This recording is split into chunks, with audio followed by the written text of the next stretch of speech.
Fala pessoal, beleza? Eu sou o Vitor da Trading com Dados e sejam bem-vindos ao nosso tutorial utilizando o R na análise de ações. Antes da gente começar, eu queria apresentar para vocês a nossa iniciativa, a Trading com Dados, né? Quem somos nós? Nós somos um projeto educacional que foi criado por cientistas de dados, onde a gente sentia muita falta de conteúdos de programação, ciência de dados, inteligência artificial, aplicados ao mercado financeiro, especificamente.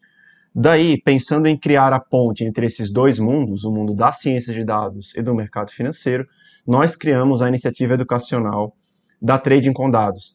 Nós estamos em operação há cerca de 10, 11 meses, e nesse período a gente já teve a oportunidade de ter mais de 300 alunos que passaram pelas nossas aulas, sejam presenciais ou online, os nossos workshops, e outros cursos que a gente fez. Basicamente, toda a nossa atuação é centrada numa provocação, numa pergunta.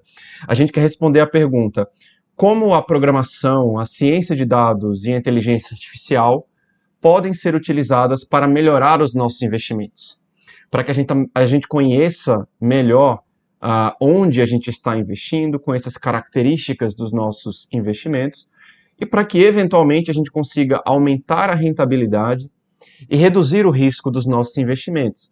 E esse é o propósito, na verdade, que eu estou aqui com vocês. Eu vou mostrar para vocês uma aplicação bem simples de programação.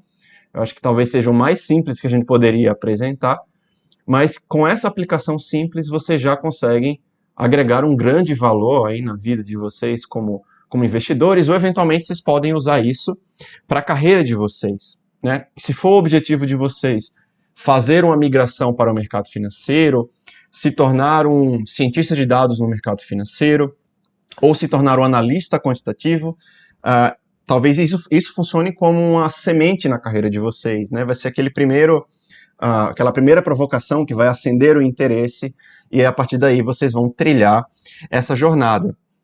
Nesse tutorial eu vou apresentar para vocês uma aplicação de R. Por que eu escolhi o R e não Python, né? Algumas pessoas poderiam perguntar. O R ele é excelente para fazer análises exploratórias, análises gráficas, fazendo análises com dados de menor volume, né? Pelo menos na nossa experiência, a gente vê que o Python ele é usado para fazer deploy de modelos, ele é melhor realmente, né, na minha opinião, para fazer aplicações de grande escala. Para fazer coisas mais simples, eu particularmente prefiro R. Obviamente que vocês podem sentir à vontade, eventualmente, para mudar a linguagem. O que eu estou ensinando aqui, vocês podem aplicar no Python. Esse tutorial de hoje, ele é feito em R. Para que a gente consiga percorrer esse nosso tutorial de forma bastante proveitosa, primeiramente, né, obviamente, espera-se que você saiba alguma coisa da linguagem R, que você saiba as estruturas principais da linguagem R, que você saiba, por exemplo, como instalar uma biblioteca e fazer o upload de uma biblioteca no R. Se esses termos, né, soaram estranhos para você, você não começou no R ainda, convido vocês a irem lá no canal da Trading com Dados no YouTube, que a gente preparou uma playlist chamada Começando no R, uma playlist pensada justamente para as pessoas que estão tendo o seu primeiro contato com a linguagem R agora. E se você está começando com R, eu convido vocês para verem aquela playlist e depois voltarem aqui para o nosso tutorial. Como esse tutorial tem alguns conceitos de mercado financeiro que vêm junto com eles, é importante que a gente destaque um pouco desses conceitos. Obviamente a gente não vai aprofundar tanto, né? Não é nossa intenção trazer aqui um curso de mercado financeiro, mas é importante que a gente tenha as noções. Quando eu começar na programação no R, vocês vão ver que eu vou trazer esses conceitos novamente à tona. Então é importante que a gente entenda razoavelmente bem eles. Para a gente começar, é fundamental distinguir a diferença entre análise técnica e análise fundamentalista. Talvez vocês já tenham visto por aí, em sites de investimento, em grandes portais, que as duas grandes escolas do mercado financeiro são a análise técnica e a análise fundamentalista. Para algumas pessoas, essas escolas são conflitantes. Nós aqui da Trading com Dados, particularmente, não defendemos nenhuma delas, né? A nossa missão aqui é apresentar os pontos fortes e fracos de cada uma e, eventualmente, trazer dados, né, disponibilizar essas informações para que o investidor possa tomar sua própria decisão. E é interessante que você consiga usar os dados, né, a ciência de dados, a estatística, porque dessa forma você consegue usar o que cada uma dessas escolas tem de melhor. Você consegue usar um pouco da análise técnica, você também consegue usar um pouco da análise fundamentalista sem nenhum problema. Então essa é a grande beleza, né, do mundo quant, como a gente conhece. O mundo quant é o mundo onde a gente aplica matemática, estatística, né, a mercado financeiro. Então vamos lá. O que é análise técnica? Análise técnica é uma das escolas clássicas do mercado financeiro, como eu estava dizendo para vocês, e basicamente ela se baseia num princípio, né, um racional.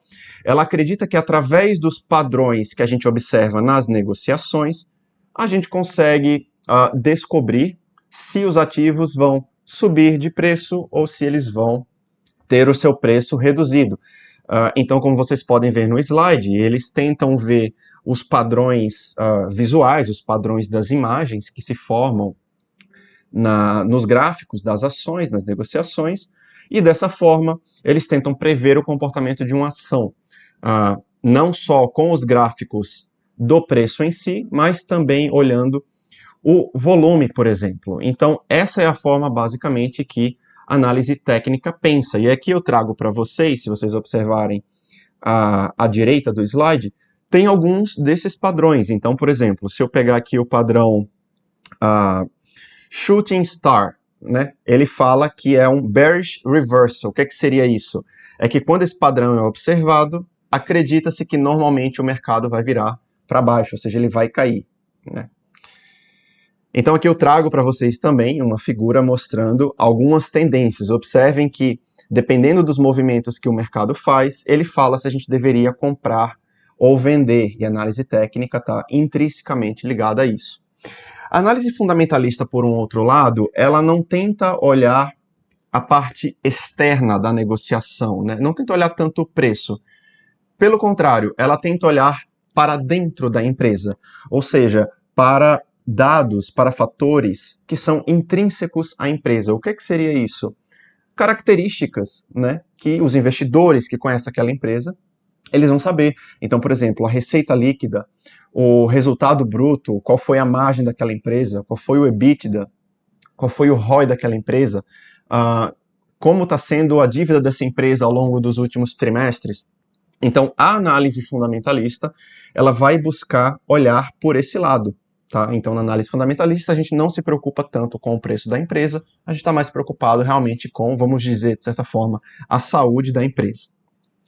Alguns outros conceitos que também são fundamentais para a gente continuar aqui o nosso tutorial. Quando eu estava falando lá de análise técnica, vocês devem ter reparado nos gráficos que eram como se fosse algumas barrinhas, né? Aquelas barrinhas a gente chama de candle no mercado financeiro, ou velas.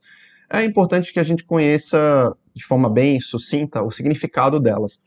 As barrinhas, basicamente, elas denotam uma oscilação de preço de um ativo em um determinado intervalo. Então, se o intervalo que a gente estiver analisando seja um pregão, por exemplo, um dia, vocês podem ver aqui no slide qual que é o significado.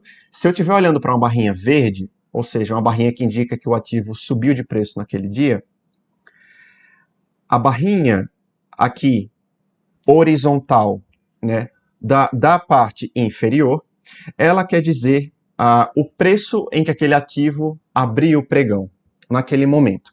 O mínimo é esse ponto aqui, onde o traço atingiu lá embaixo. Aquele é o valor mínimo que o ativo atingiu naquele dia.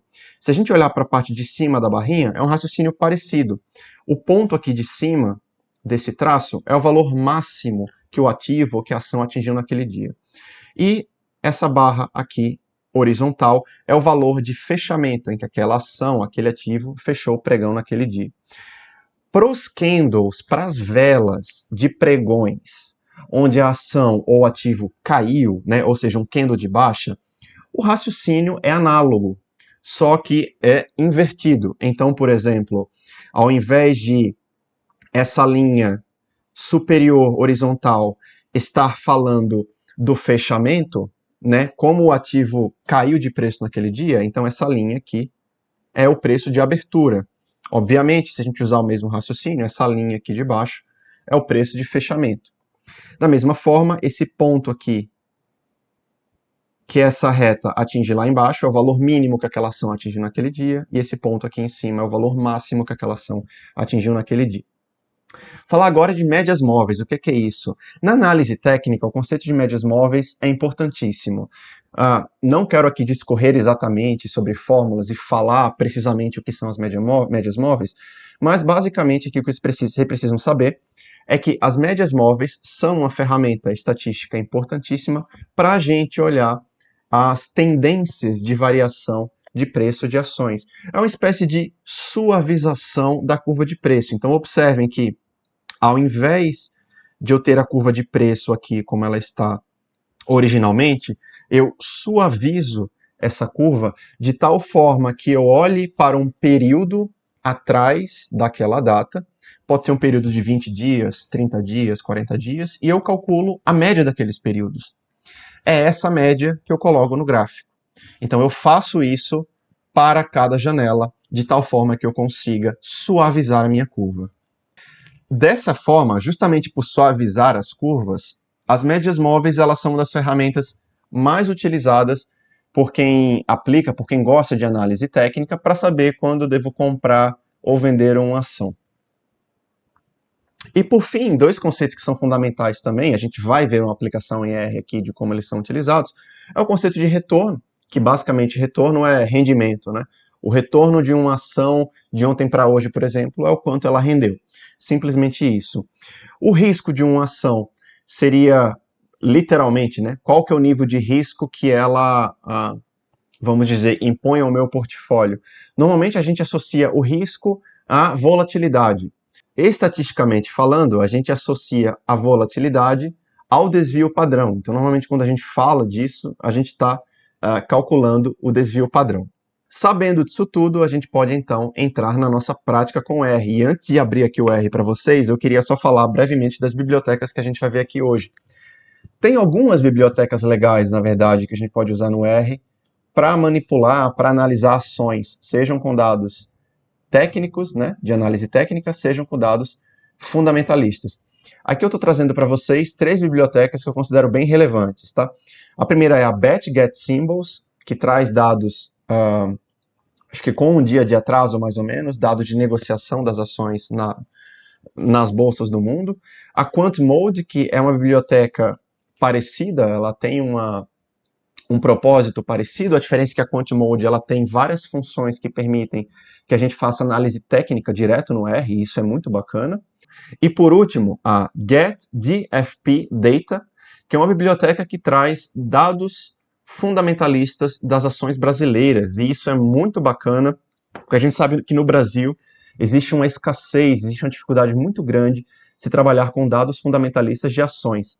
Então, se esse é um tópico que você tem interesse em aprofundar, investigar, recomendo que você dê uma olhada nessa biblioteca com mais calma, porque ela permite que a gente trabalhe de uma forma muito mais estruturada com dados fundamentalistas, com dados de balanços das empresas de capital aberto.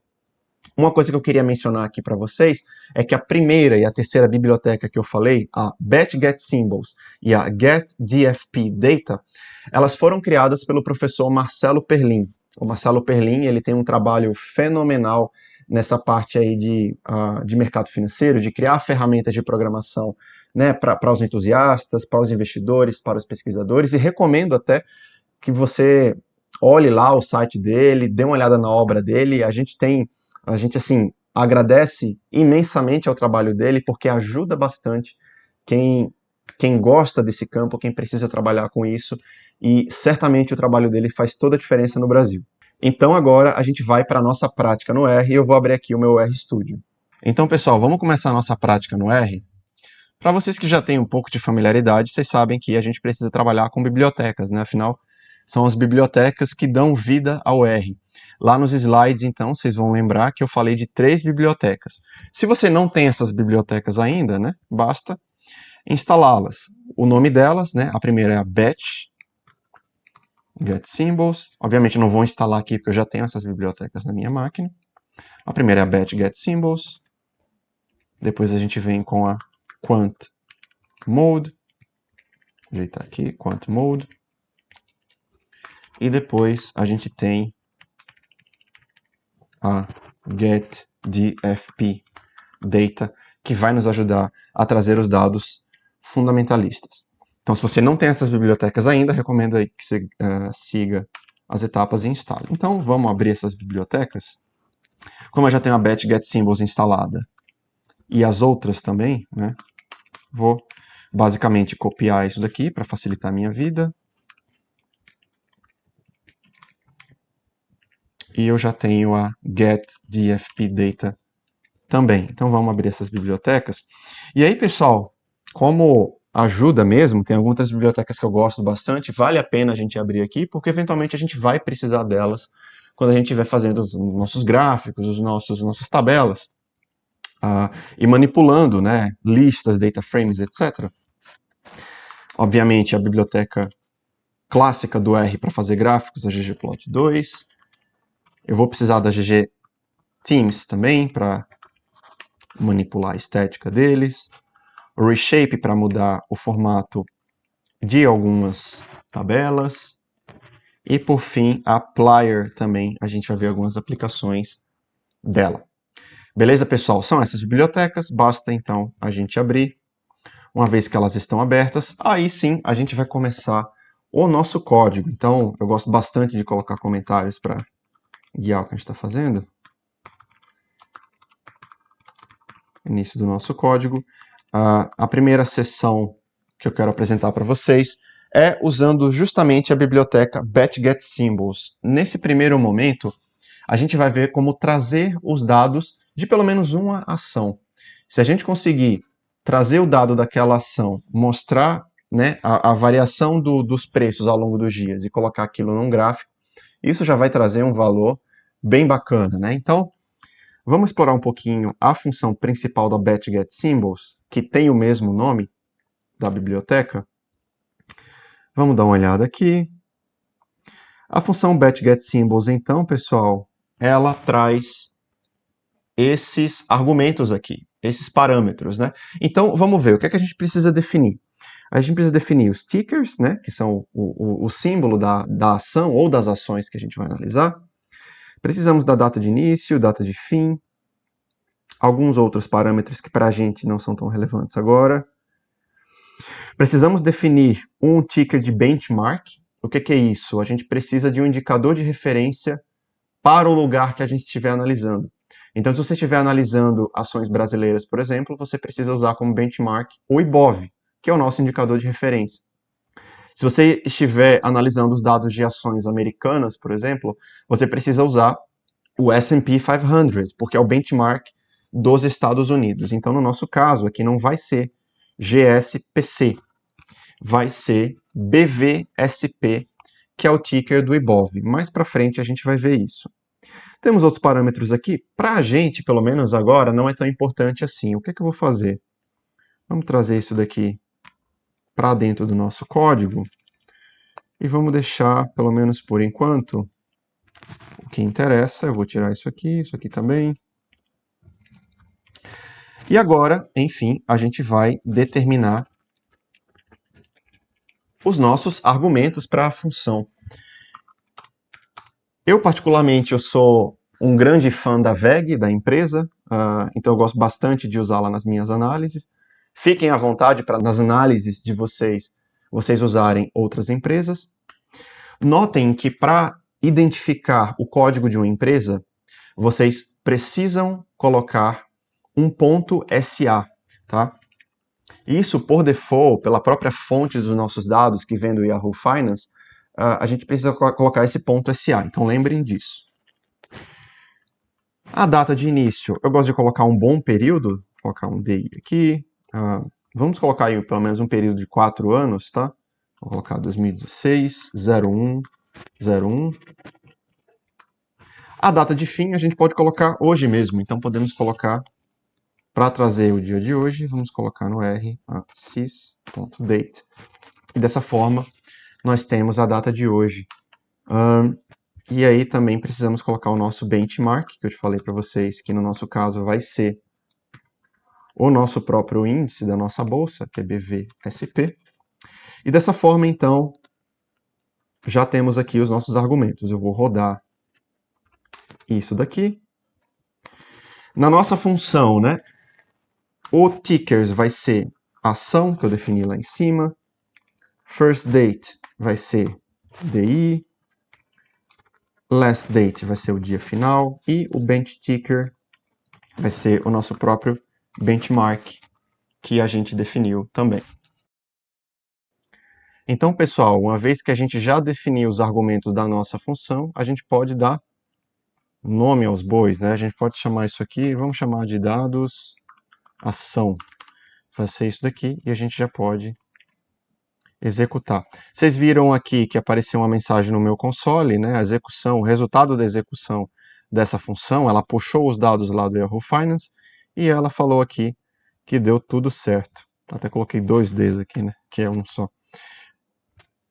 Vamos até rodar de novo para corrigir isso aqui. Então eu posso rodar isso aqui tudo de uma vez. Dados ação.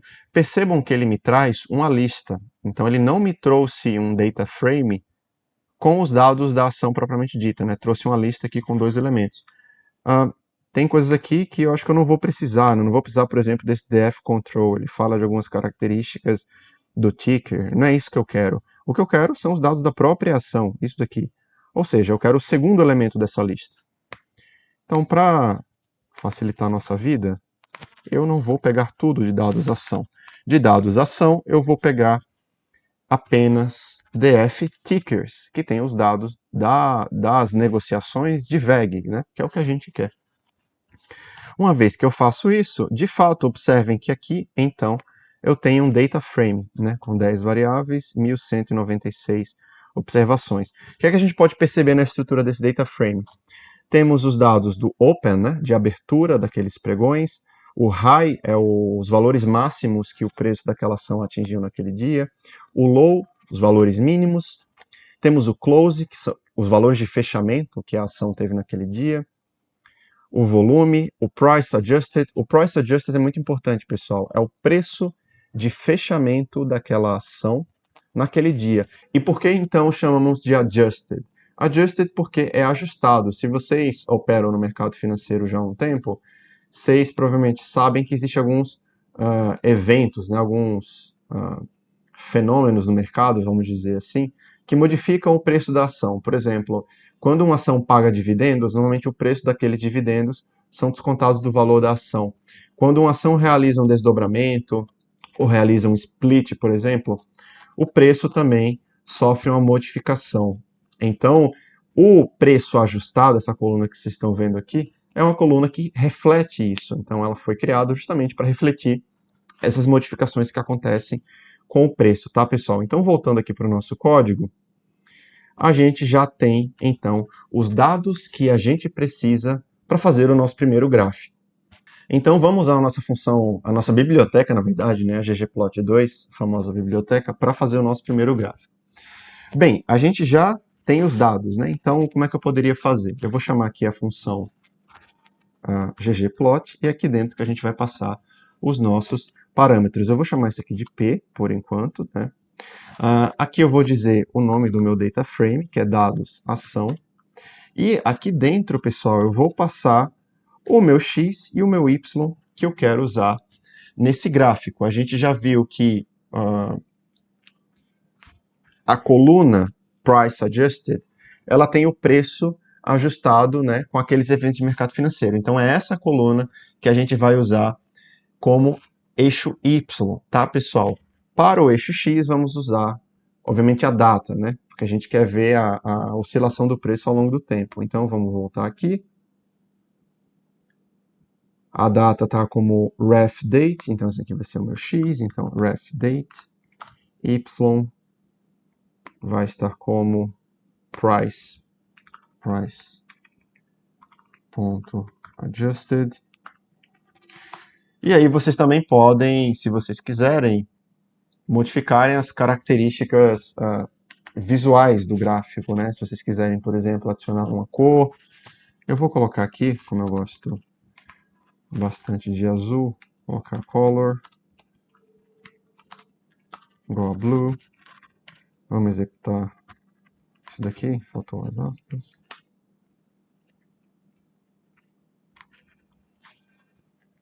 Esse daqui, então, seria o gráfico da variação do preço ajustado de VEG ao longo desse período. E aí vocês podem adicionar novas características a esse gráfico para que ele fique mais claro. Então, por exemplo, eu poderia usar o labs aqui, né, de labels do meu gráfico para colocar algo no eixo X, algo no eixo Y. Se vocês quiserem colocar um título também, se vocês quiserem colocar um subtítulo.